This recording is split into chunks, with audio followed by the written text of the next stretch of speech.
Now, Michael Voss resigned yesterday. What happens next is what Carlton supporters move on very quickly. There's not a lot of room for sentiment in the caper.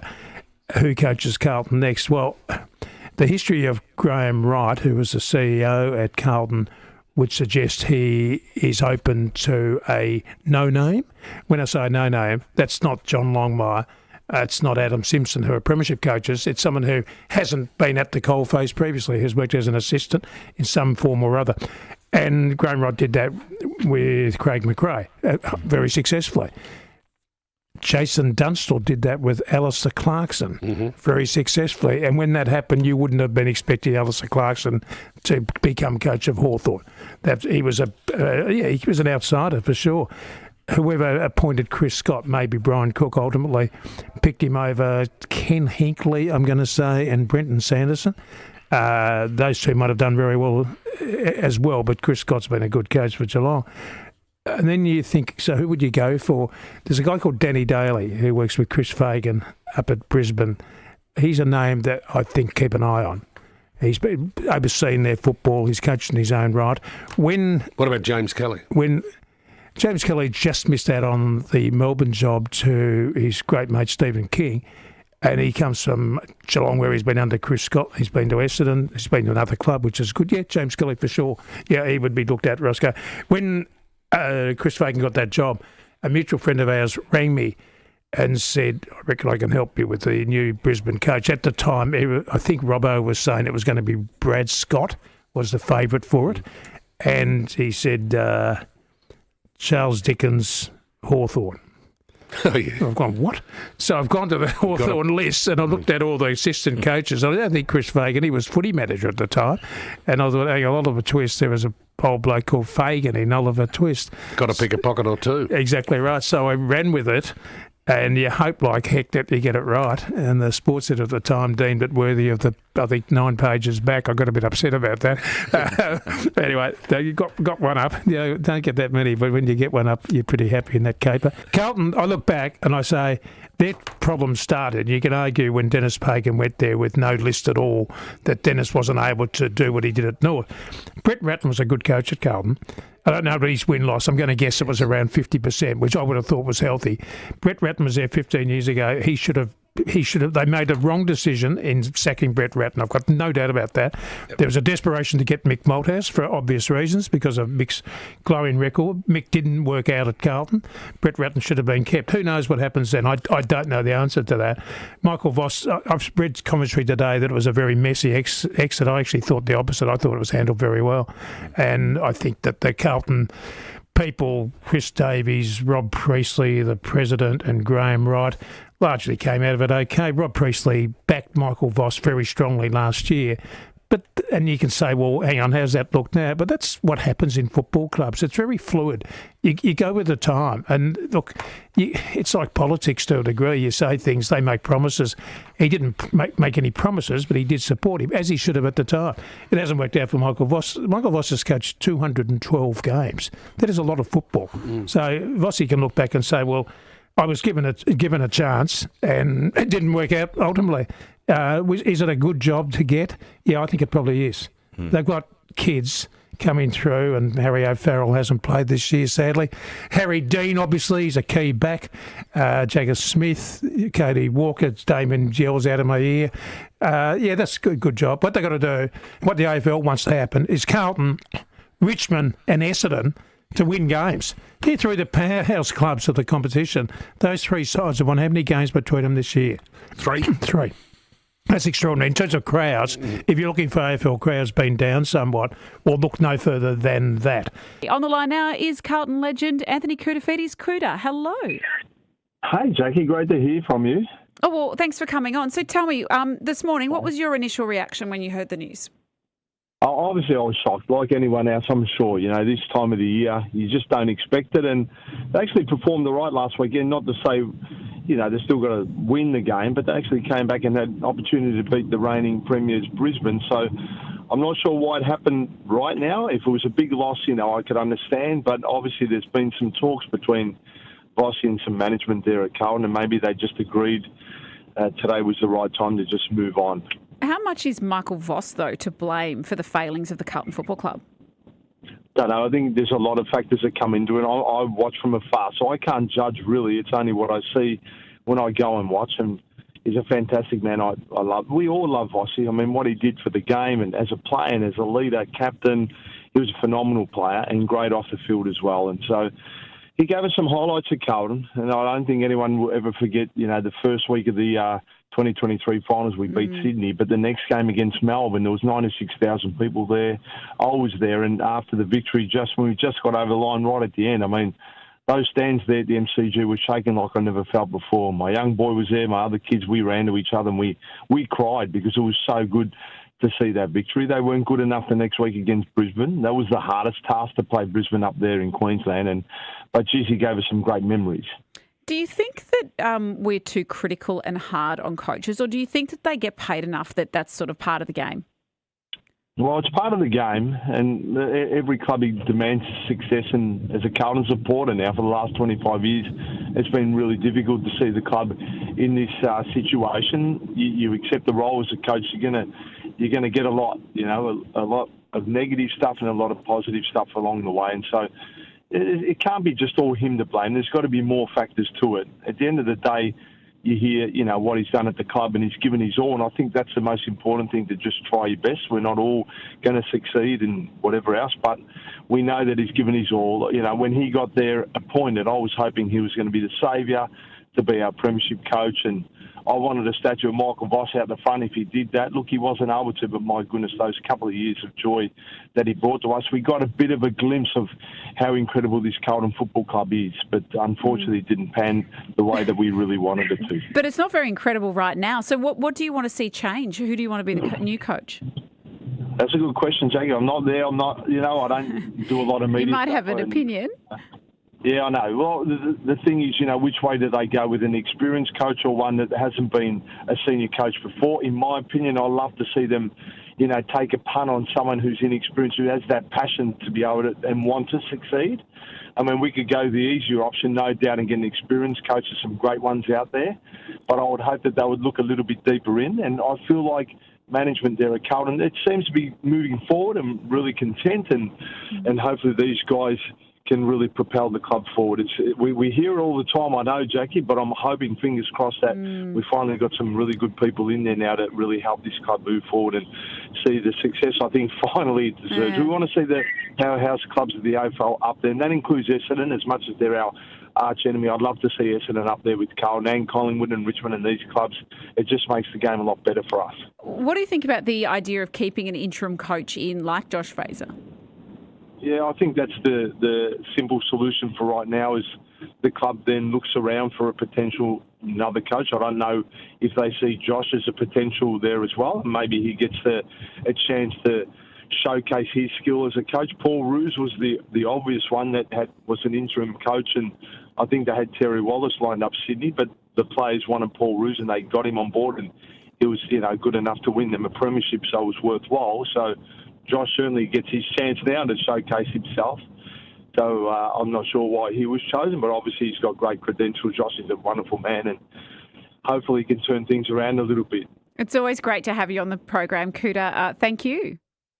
Thanks, Jackie. Have a wonderful day. I will. That's Anthony Koutafidis, Carlton legend. On the line now is Vince Loccisano, past president of the Carltonians and Carlton Life member. Well, Vince, what's your reaction? Hello. Yes, good afternoon, Jackie.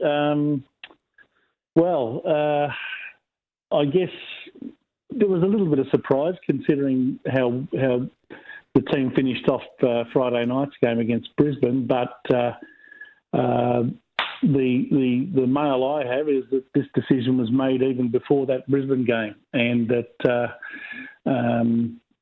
they've kept it to themselves until now. But it's a little bit confusing after hearing our president today say that Vossi resigned, but it was a mutual decision. Well, what does that say?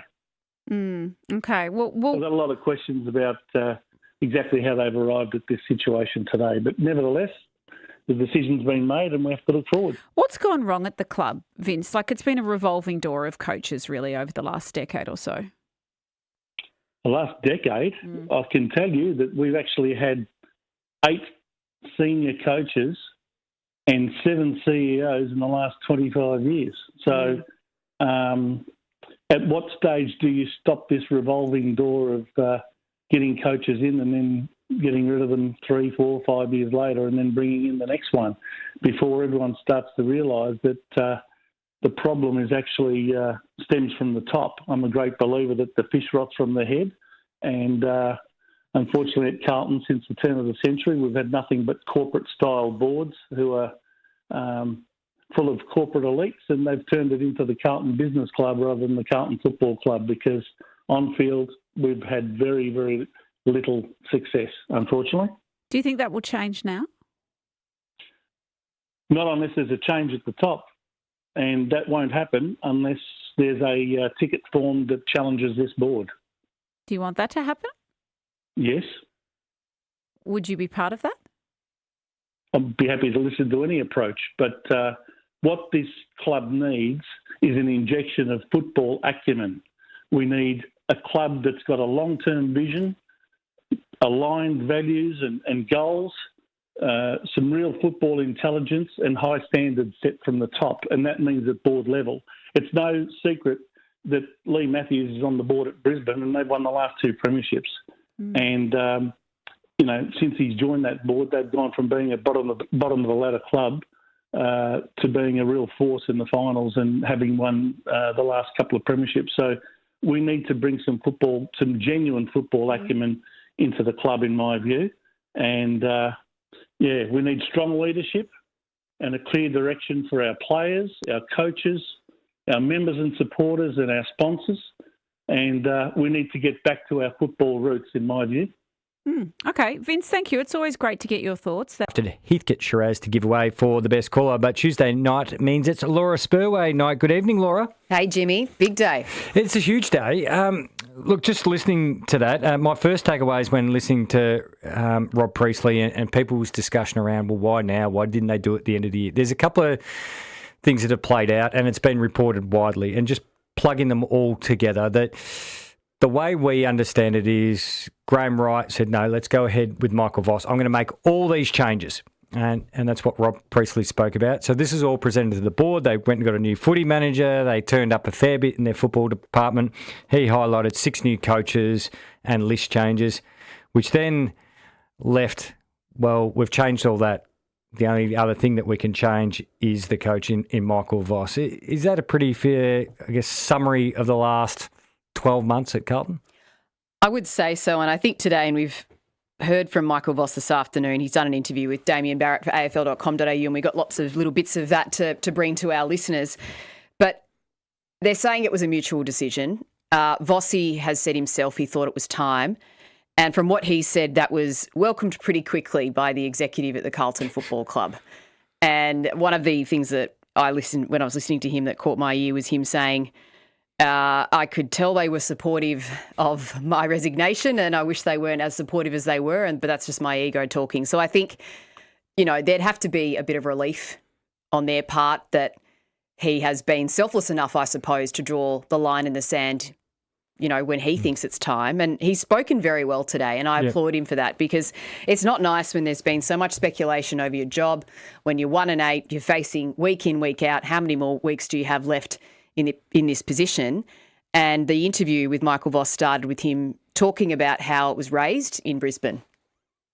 I caught up with him on the Friday morning, and we'd briefly had a chat the day before, and I'd just been feeling, particularly the last week, that it was time. And why that conversation was important was because I didn't want the result, whether we got the result done or we didn't get the result done, to really be the emotional or acute response to change my opinion or change my mind. I was hoping for a miracle on grass too there at one stage, but didn't quite pull. You've had one of them already. We've already had one. I was looking for another one, but so maybe if you're one under those circumstances, and it's all hypothetical, right? But you sort of think, I've swept up in that emotion and maybe I hang a little bit longer. But I didn't want the game to do that. If I was feeling that, which was really the first time I'd felt that I was getting to the point where a decision had to sort of be made. So had a coffee with Bluch in the morning, and it got activated pretty quick. I talked to Chris Davies soon afterwards, and the sort of wheels got put in motion.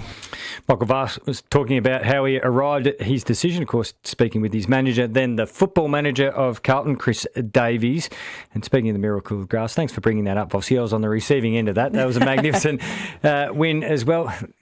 All you hear from Michael Voss is self-awareness. And, I think one way to describe Michael Voss is he would take all the arrows for that football club. And there'll be some people who will probably call in 133 693 and go, well, all you do in the media is hunt for coaches and you got your result and now you're singing his praises. There are elements of the media who like coaches to be sacked because it's great news, but I don't think that's all media. No, and I think the thing is the results here are consistently not good, and he acknowledged that as well. Not only just the 1-8, but the fashion in which they've been losing. And he talked a lot, Michael Voss, in his interview about the number of list changes, personnel changes, that includes the coaching staff around him, is disruptive. There's been a lot of change at the Carlton Football Club, and perhaps it was just too big a task for him to handle all of those changes around him, even though the coaching changes were designed to support him. There's a discussion getting around the list changes, and I guess at the end of last season whether Charlie Curnow would stay or go. There was a lot of discussion in football circles. Now, it wasn't as open to the broader public about, well, Charlie Curnow, has he and Michael Voss sort of ran their race with their relationship and Charlie wanted a fresh start. So there's people out there who go, well, have they traded 5 years more of Curnow for 9 more games of Michael Voss? And that's a fair question to ask. It is a fair question to ask. I think in his defence, Michael Voss was asked about particularly Charlie departing and said, we've got a list committee here who makes these decisions about the players. Exactly. It's not just on me. It's not just on one person to make a decision about players moving in and out. I don't deal with any of the trades. And clearly, in the instance of Charlie, it had to be a pretty good deal for that to be done. But he leaves, he says, feeling like he's in a pretty good place. He is adamant that when he walked out the door, he was able to achieve more than some people are giving him credit for at the Carlton Football Club. We've got some breaking news as well.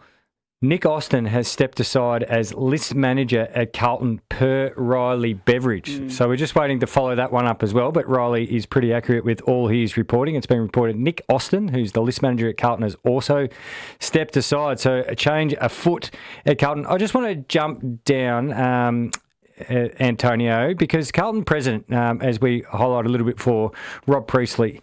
Now, this is a guy who's a very intellectual man and speaks very, very well. You don't make your station in life without being a pretty astute person. It was so fascinating to hear this, and I want to play it, and I want to get your thoughts and our listeners' thoughts, because there was one word in particular that pricked my ears. We wanted to roll Vossi last year. We definitely weren't going, and I'm not going to apologise for effectively allowing the coach to coach out his final year. We wanted to give him the opportunity, so we did, after bringing Chris in and Graham moving into the CEO role. We did make significant change through last year. As I said there, that was intended to also support Michael. We wanted to roll Vossi last year. Did he misspeak? When I heard that initially, I thought, did he mean that? Did he mean to say we wanted to roll him over, i.e. extend his roll contract? Into next year with him? Exactly. Yeah, that's what I first thought. But the more I listened to it, I wanted to give him the lemonade and sass. Yeah, it was a very candid way of saying, we wanted to get rid of him. And I thought, on a day when they were also saying, this is all about Michael, we're not going to speculate who the next coach is. We haven't got a list together yet of the people that we want to speak to because this has only come about so quickly. But yeah, I think, like I say, he has done himself and done them a favour. It was a tough environment for him to work in. The fact that Nick Austin, it appears, has also stepped aside in his position would show that it isn't all harmonious in there, and that there is not just one person who feels like the task has become too big for them. Because there was a lot of questions about Carlton's list and the management of it. And Tony and Julian, can you get Sebastian ready on the line, please? Good evening, Sebastian. Yeah. You've got a question to fire away? I have, Jimmy. I find it bizarre that they played Brisbane last week, the reigning premier, and would they end up getting robbed by a couple of goals or something? There's no way that Michael Voss retired or give away his job. He's on $1 million. Like, they've paid him out. Yep. And now Carlton have just dug themselves another hole. Yeah, look, Michael Voss, a little bit earlier, we grabbed a little snippet saying he didn't want that game's emotion to impact his decision. So we just have to take him on his word. While you're there, Sebastian, take a listen to Carlton President again, Rob Priestley, on when Vossi came to them to resign. He came into Chris on Friday and said, I think with all the speculation about my role, that it's the right time. We were debating timing, whether it's into the bye or whatever it is. But he came in and said, I think it's the right time to clean the air, give the club the right opportunity to move forward and focus on the future.